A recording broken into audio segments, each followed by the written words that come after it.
ગુજરાતમાં સ્થાનિક સ્વરાજની ચૂંટણીઓમાં આણંદના સાંસદ ભાજપાના જે રીતે જાહેર સભાની અંદર આંકડો ખાતે જે રીતે ધાક ધમકી ભર્યું આખું એમનું પ્રવચન કર્યું કે તમે જો ભાજપના ઉમેદવારને નહીં જીતાડો તો તમને ગ્રાન્ટ નહીં ફાળવવામાં.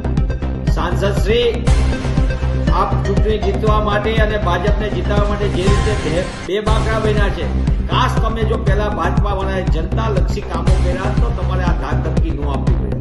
જે રીતનું એમનું નિવેદન આવ્યું છે, નિવેદન ગેરબંધારણીય છે અને સાથે સાથે લોકતંત્રમાં આવા નિવેદનનું કોઈ સ્થાન ન હોઈ શકે. કારણ કે ગ્રાન્ટ કે ભાજપાના સાંસદ હોય, ધારાસભ્યો હોય કે અન્ય લોકો હોય એમના ખિસ્સામાંથી નથી આપતા. પ્રજા ટેક્સ ભરે છે. ઝૂંપડામાં રહેતો નાનામાં નાનો માણસ હોય કે બંગલામાં રહેતો અમીર હોય, તમામ આ દેશમાં ટેક્સ ભરે છે. એ સીધો હોય, પ્રત્યક્ષ અથવા પરોક્ષ રીતે સીધો કરવેરામાં આવે છે અને એના નાણામાંથી આ ગ્રાન્ટ આવે છે પ્રજાલક્ષી.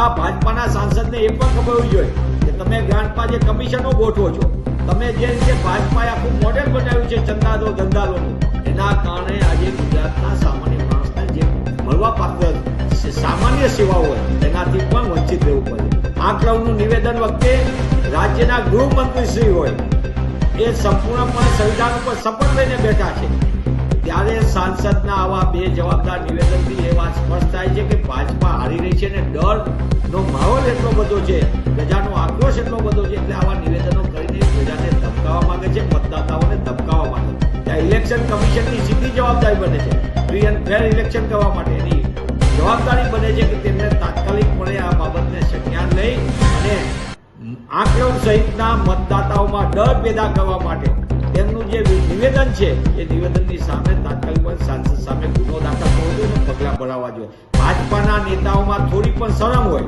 અને રાજ્યના ગૃહમંત્રીશ્રીને પણ એમ લાગતું હોય કે આ નિવેદન ખોટું છે તો તેમને તાત્કાલિકપણે ગુજરાતની જનતાને કહેવું જોઈએ કે અમારી નીતિ ને નિયત હકીકતમાં સાંસદ કે એવી જ છે ભાજપાની કે એ કંઈક જુદું વિચાર છે. આનો જવાબ પણ ગુજરાત અને ગુજરાતીઓ માંગી રહ્યા છે.